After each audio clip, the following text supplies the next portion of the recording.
Gujarat Chamber of Commerce and Industry Standing Committee Bright Travel and Tours and Carwan मालक इश्तर के तावन से आज़मीन हज 2026 की रहनुमाई के लिए एक अहम इजलास मुनक्कद हुआ। इजलास में सदर Gujrat chamber of commerce Ahmad Hasan Bhattu, साबिक सदर अली अंसर गुम्बद, साबिक नायब सदर Hammad Aslam, executive member Alhaj Mustafa Saraf, executive member Akif Saeed, secretary general Maan Muzaffar, जिली सदर पाकिस्तान अवामी तहरीक सैयद हारून शाह बुखारी, साबिक SVP सैयद आसिफ रजा नकवी और चेयरमैन कारवां मालक अशतर सैयद मोहम्मद अली नकवी ने हज की सादत हासिल करने वालों को मुबारकबाद पेश की और हज के मुकद्दस सफर पर जाने वाले अफराद को फलसफा हज, इस्लामी तालीमात और सऊदी अरब के फ़ायद ज़वाबित के मुताबिक तफसीली आगाही फराहम की और नाज़िकीन हज की अदायगी के मुतालिक ज़रूरी हिदायत दी।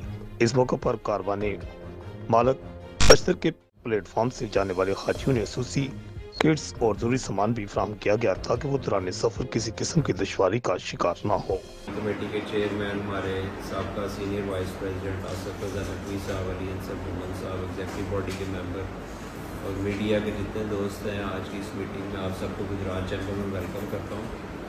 तो आसिफ रजा नकवी साहब माशाल्लाह जो है वो बड़े मुतहर्रिक गुजरात चैम्बर के मेंबर हैं। अपनी स्टैंडिंग कमेटी को काफ़ी देर से देख रहे हैं। सबका हमारे सीनियर वाइस प्रेसिडेंट भी रहे हैं। रिपोर्ट आकाश न्याजी, गुजरात।